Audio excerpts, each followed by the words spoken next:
Hello and welcome to the Habit Coach podcast. I'm Ashdin Doctor, your habit coach. And today we have an interesting episode. We're going to be talking about the power of vulnerability. And as I was talking to a few friends about this, they were saying that Ashton, but power of vulnerability is being vulnerable something that is good, or should you be strong? What is the whole idea of vulnerability? So today we're going to have an expert talking about vulnerability and what are the habits that we can use to create this sense in us. We have Nick Moore joining us on the Habit Coach podcast. Nick, welcome to the Habit Coach podcast. Thank you for having me, Ashdin. I'm super excited to be here and talk about something I'm very passionate about, which is vulnerability. It's made a big impact in my life, and it has opened up many doors in my life.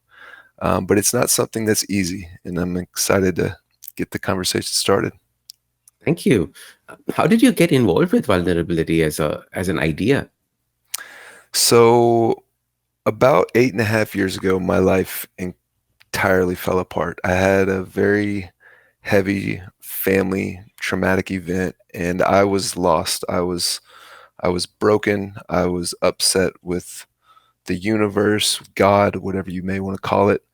And through some sort of awakening, as you can say, I came to the understanding that we have to have the dark to have the light. My dad has to be him for me to be me. I didn't know that I was going to be publishing a book at that time. I didn't know that I was going to have this powerful poetry to share with people. And I didn't know that I would be coined as the vulnerability guy at some point. But I personally held on to a lot of shame and guilt about something that I did when I was 16. It was with my girlfriend at the time. We were in love, and I, in a very quick moment, it was some misunderstanding, but it wasn't fully consensual. I didn't even think I was capable of doing.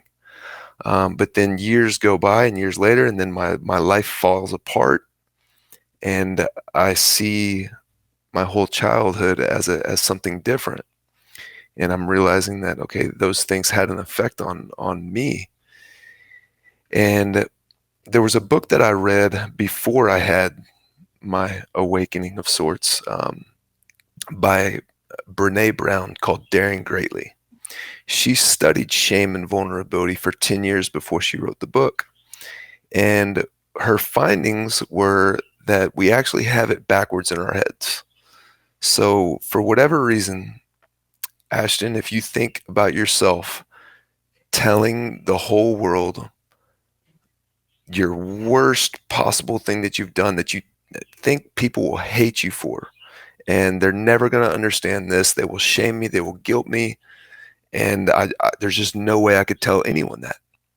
Things that were only inside of me were the truth. And I had this deep understanding that if I'm able to drum up the courage to share these things that there's a voice inside my head that's like, no, they're not going to understand. But when I've done it, I've been met with so much love, compassion, and the relationships that I have now are so much deeper than they would be if I wasn't letting myself be seen. Because we all want love, we all want deeper human connection. And the way that we think that we need to do that is to hide the stuff that we think shouldn't be seen. Like, if I want more connection in my life, if I want more love in my life, I need to hide all these ugly parts. It's the complete opposite. The more we're able to actually let those parts be seen. Now, just a little disclaimer, I'm not saying that you should just throw up on everybody all of your stuff.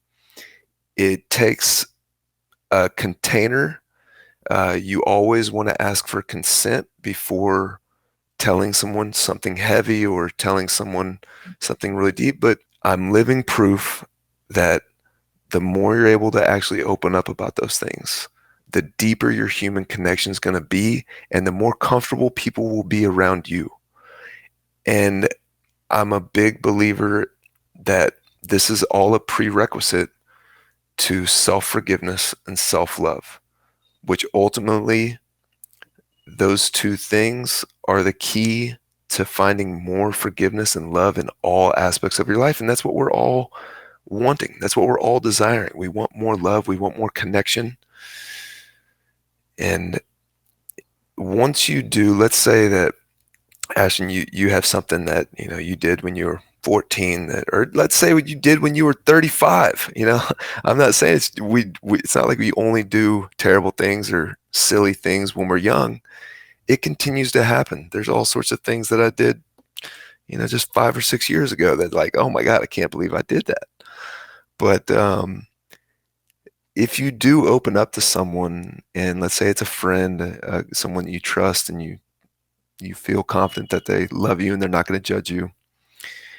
Well, once you do open up to them about whatever it is, there's a good chance that, whether it be in that same conversation or a week later, they're going to open up to you about something that they've held a lot of shame or guilt around. You are the person that has the courage to be the first one to be vulnerable in the relationship. You're giving them permission to open up to you about whatever it is that they have.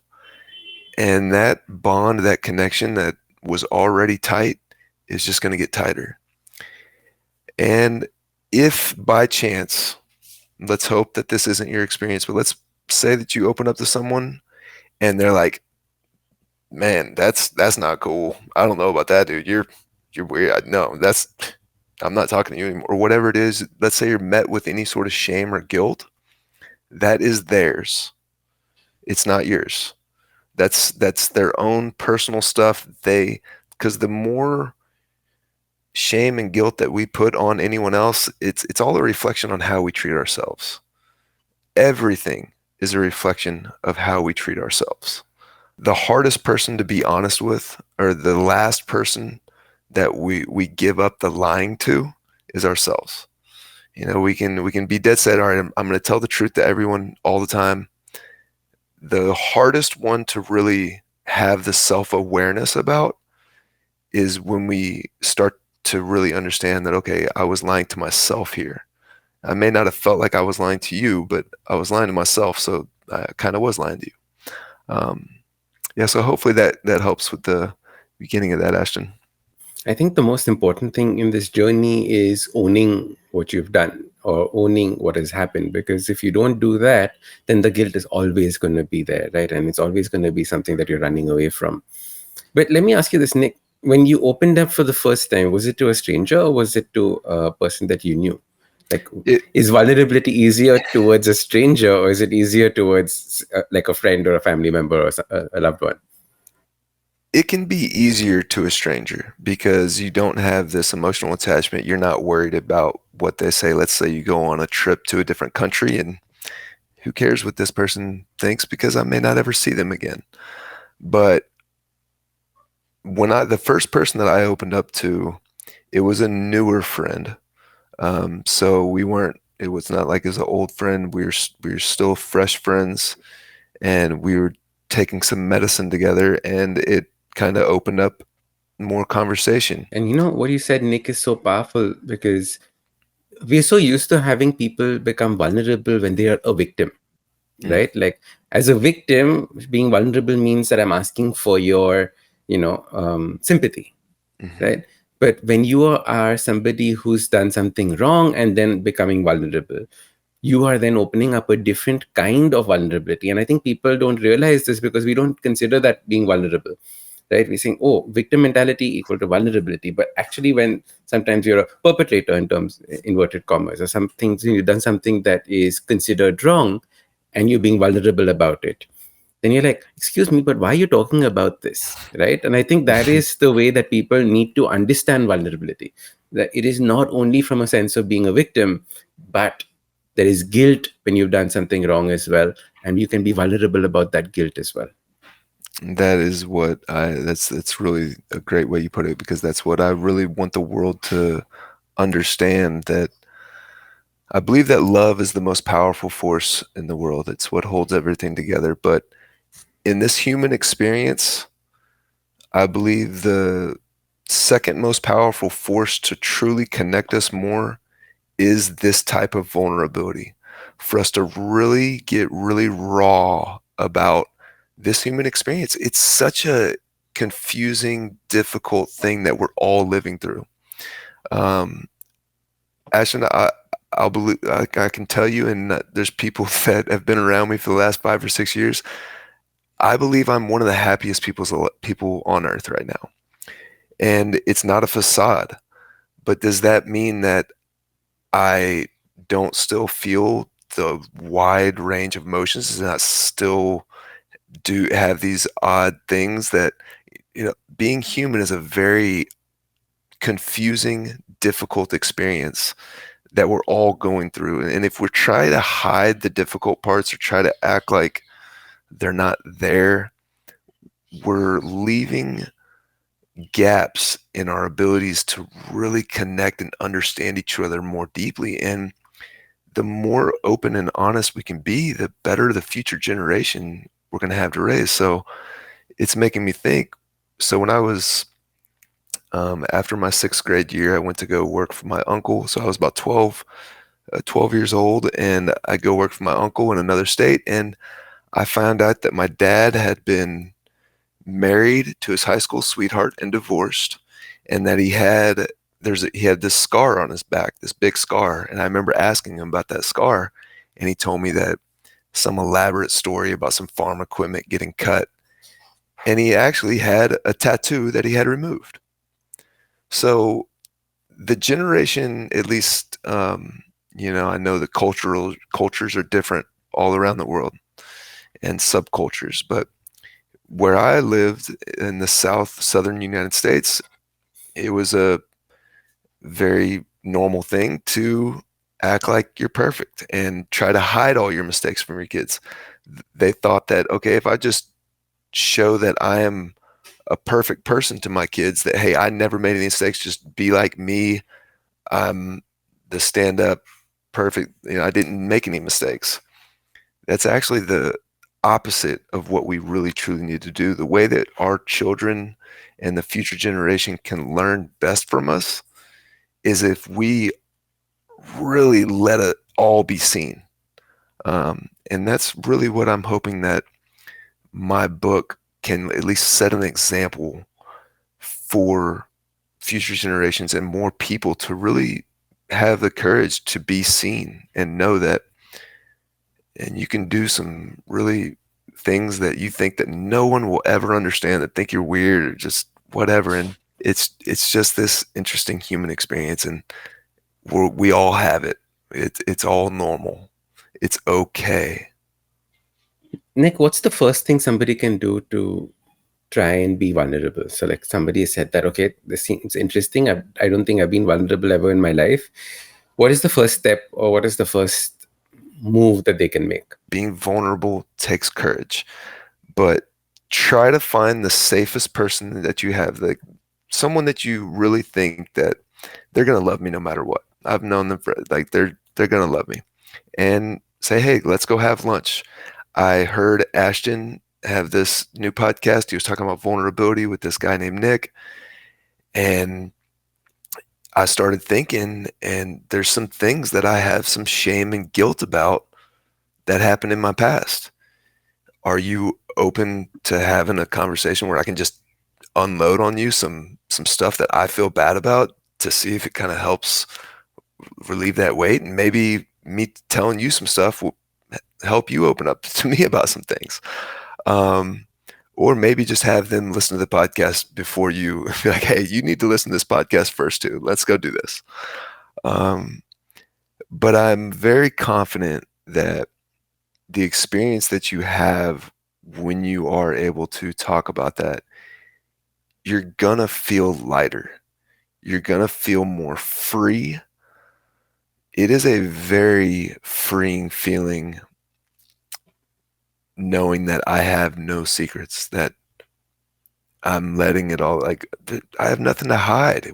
Nick, speaking about reflection, you were talking about mirror work earlier, Yes. before we started the podcast. Tell me about mirror work. I think that's something that you're very passionate about and people aren't doing enough of.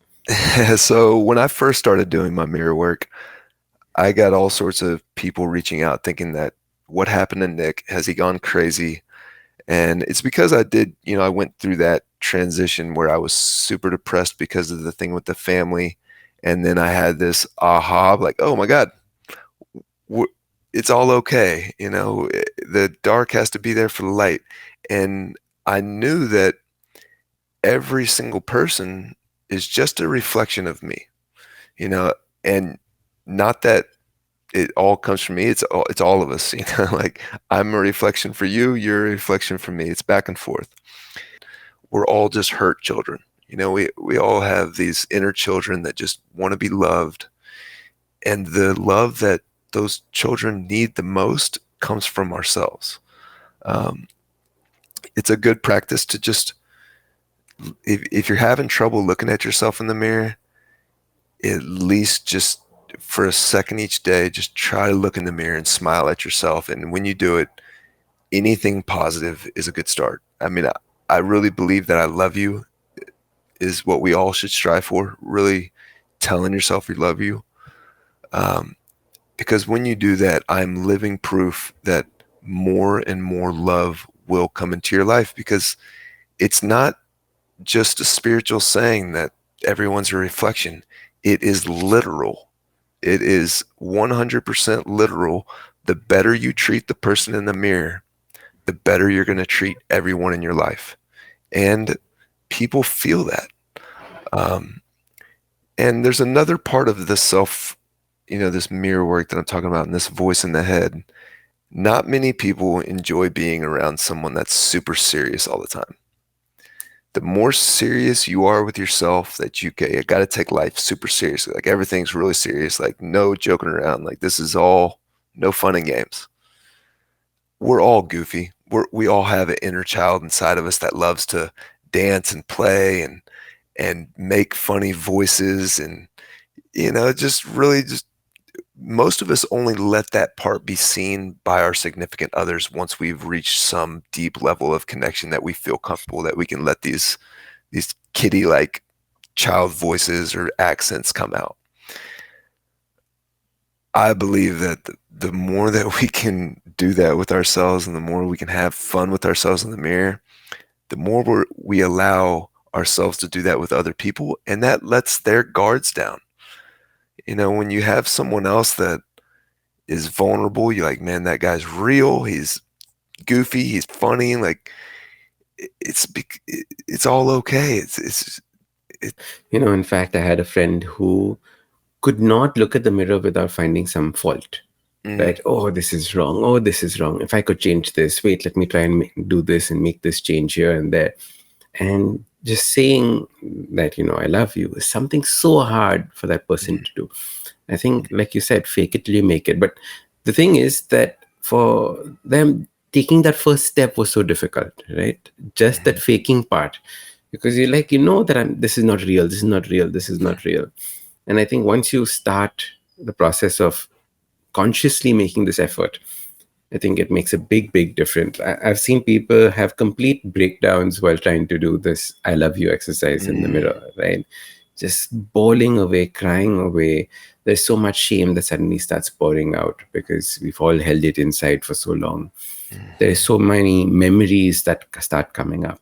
There is so mm, much pre-programming that comes up, so many belief systems that come up. And very rarely do we actually see ourselves in the mirror. We don't see the person standing in front of us. We see the big nose, we see the overgrown hair, we see the black heads, right? We see all those things, but we never see the person in the mirror.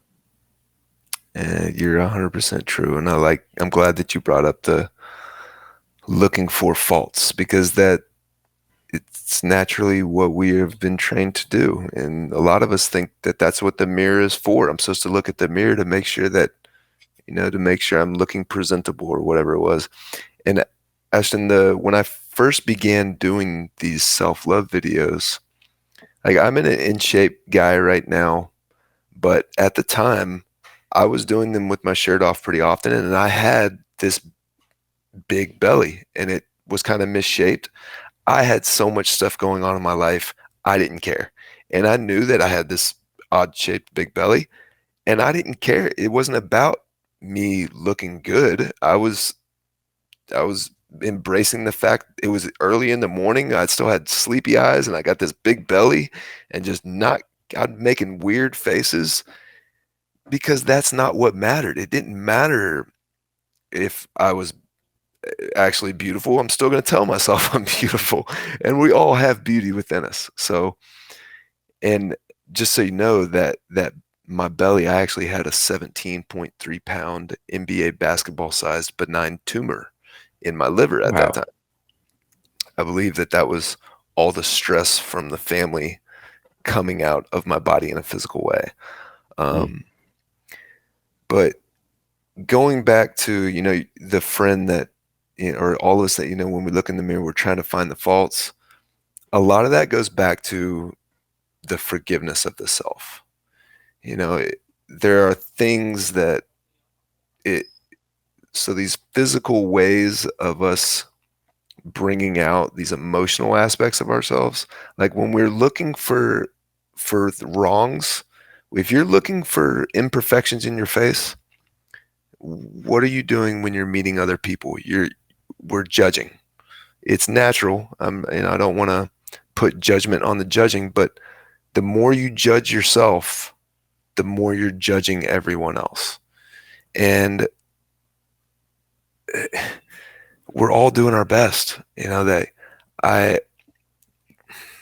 I one of my favorite poems that I've written, um, the way that I see it is it's about judgment. And the more compassion that we can have for ourselves, the more compassion we're going to have for others. Um, Ashton, do you mind if I share a quick poem? Go for it. If I were born David, I would have defeated Goliath. If I were born Judas, I would have betrayed Jesus. If I were born Gandhi, I would have freed India. If I were born Hitler, I would have massacred millions. If I were born you, I'd be listening to this now. So I wrote that poem because I was living with a friend and he continually was judging other people. And every time he was, I was like, dude, if I was born Hitler, I would have been Hitler. I kept saying that. That message kept on coming up. And then as soon as I got the okay, everyone agrees with if I was born David, I would have defeated Goliath. Sure. Like I want to believe that. But you start going down that, like, well, and I really am trying to bring more compassion, forgiveness, and love into the world, but it starts with the person in the mirror. You, we, all of us believe, for the most part, that you know, and the people, your friend that finds all the imperfections in the mirror, like my friend that can't look at himself in the mirror. Those people believe that no, I can love somebody else. Like I can give them like great love. It just it's just not how it works. You can try, but until you're really giving yourself that forgiveness, that compassion, that ease, and just that understanding, and really that loving arm that hey, it's okay, you're doing great. The more we're really going to be able to give that to the people that we want to share it with, because we all deserve love when we all are love. Beautifully said. Beautifully said. Nick, tell me a little bit about your book. Sure. So here it is. It's titled Who Am I? The subtitle is Vulnerability Equals Power Ability. Um, I believe I've written one of, if not the most vulnerable books ever written. And one of my intentions in writing the book was to help people feel more comfortable in their own skin. And from the outside looking in, especially like people that have known me from grade school, they saw that, okay, Nick was this good looking, athletic, smart guy, He had it all taken care of. Life was just so easy. And that's how a lot of us think, that we look at other people and be like, man, they have it. They got it all figured out. They got it. That's just not the truth for anyone. Anyone that's trying to put on that facade, that's exactly what it is. They're hiding some things that ultimately could bring more healing to the world. Mm. Um, so I write my story, and most of it is chronological. So I start from my childhood, and it's not that I'm telling everything. It's not a autobiography. It's a memoir. I'm just telling stories that are relevant. So everything that I write has an intention and it has a purpose. And then at the end of each chapter, there are self reflection questions. So at the end of each chapter, I ask the reader to reflect on their own life, to dig deeper in, because, like I said earlier, we have to have that self reflection aspect to really start to understand ourselves and really start to, how are you going to forgive yourself for these things? Well, the best way to forgive is if you can have more compassion, be like, man, yeah, I was a piece of crap person because this childhood, like all these things that I learned, these were the situations, like that was just what I knew. And that's how I thought, that's how I gained love, and that's how I gained respect, or whatever it is. Um, so I really am a big believer in radical self reflection and radical honesty and radical vulnerability. Um, my journey, I grew up Christian. Um, and Jesus does play a huge role in my life. I still love Jesus, but I love Krishna, I love Buddha, I love them all. I believe they're all talking about the same basic things, but it really took my life falling apart, and I just kept asking myself that, and I was crying, and the world was opening up to me, and I was having all these introspective, really big questions coming up, and by the end of that night, I was more suicidal than I'd ever been. I was looking in the mirror, and I was ready to go. Like, I was suicidal. And I had heard about this substance called, or this molecule called DMT. My friend had made it a couple years before, extracted it, and at the time, I have a very scientific mind. So when they told me that it's the molecule that releases when you die, I was like, there's no possible way you can know that. And second of all, no thanks. I was not interested in that at all at that time. You fast forward a couple years later, I'm suicidal. I'll try anything. And I learned the chemistry. I I extracted it myself, and I smoked it. And like I said earlier, when I came back, I knew for certain that my dad had to be him for me to be me. The darkest of the dark has to exist for the lightest of the light to exist. I didn't know that I would have this poetry to be sharing with the world. I didn't know that I was going to be writing this book, but I knew for certain that everything was a part of me, and that we have to have this super heaviness if we're going to be infinite. If infinity is truly going to explore itself, it can't just play on one side of the ring. These are all concepts anyways. Like, when you really, really zoom out, the concept of good or bad doesn't exist. Now, are these concepts real in this physical realm? Sure. But understanding the reason that they exist, and that it's actually all from a place of infinite love. Like, I am bringing a lot of healing to the world. This is the very beginning of my mission. This has just started. This has only been out for a month, and it's already been impacting a lot of people. I've received a lot of messages, receiving like how it's impacting people. So if my dad wasn't him, like, in some of the worst possible things imaginable that we think are just the worst, like, yes, it's sad, and we want to have compassion, and we want to have understanding, and, like, of course we don't want these things to happen, but knowing that something good will always come from the worst things that happen. Do you mind if I share one more poem? Go for it. Lay down your armor and pick up your heart. Your dreams are waiting as you painfully fall apart. And when the last piece falls and your heart is wide open,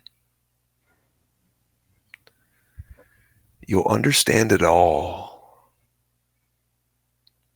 and give thanks for being broken. So again, the worst villains that you can think of, the people that have caused you the most harm and the most evil that you can think of in the world, they're playing poetically beautiful roles. It's hard to see in the midst of these terrible things happening. There are terrible things going on in the world as we speak. It always has been. That's what's going on in this physical realm. But really knowing that those roles, the Hitler role, it brought us to where we are today. These roles are just exactly that. And they're poetically beautiful if you can zoom out far enough and really try to grasp that. And when you are in the midst of the heartbreak, when you are falling apart, it's hard to see. That's where that training of the voice in the head, I still have struggles, I still stress, life's never going to stop. But I've trained the voice in my head to be so positive that it makes it a lot easier. If you can ride those waves gracefully, that's the best we can do. Just knowing that the waves aren't going to stop, try to ride them as gracefully as possible. Beautiful, beautiful. Nick, thank you so much for coming on the Habit Coach podcast. How can people get in touch with you? How can people continue this conversation with you? Sure. If you would like to read the first chapter of my book for free, you can find it at vulnerabilitybook.com. That's vulnerabilitybook.com. You can click and read the first chapter for free. And then there's a link that if you want to read, go to Amazon and actually buy the book, you can. My audiobook is not out yet. I'm hoping that will be out within the next month or so. I'm having a little bit of technical difficulty. I'm a little bit of a perfectionist. So, and it's me, it's my voice. I've recorded the whole thing. But I do believe that there is value in having the physical copy, because it's something that, again, the self-reflection questions at the end of each chapter are really important. I'm really going to ask you some heavy questions, some hard things to really think about. But if you have the courage to dive deep into those, to your childhood, to the hard things, there's light at the end of the tunnel. And yeah, you can find me on Amazon. And also, if you're on Instagram, Papa, PAPA _infinite is my personal account. That's where you can find all the self-love videos. And I also have some high quality spoken word videos as well on that account. But Papa, PAPA _infinite. And I'd love to connect with you and hear about your experience on this podcast. And Ashton, I am incredibly grateful for you having me today. And yeah, it's been great talking to you. My pleasure. Thank you so much for coming on board. Yeah. If you like this episode, don't forget to hit subscribe. Also, give us a rating. It really helps with people discovering the podcast. If you like podcasts like this, check out other interesting podcasts on the IVM network. You can also watch all the episodes on the Habit Coach Awesome 180 YouTube channel. Follow us on social media. We are at IVM Podcasts on Twitter, Facebook, Instagram, LinkedIn, everywhere. You can also reach out to me. I am Ashdin Doc at Twitter and Instagram. You can connect with me on my website, awesome180.com. You can also check out my 2 new books, Change Your Habits, Change Your Life, and the second, The Book of Good Habits for Kids. I am Ashdin Doctor, your habit coach. IVM.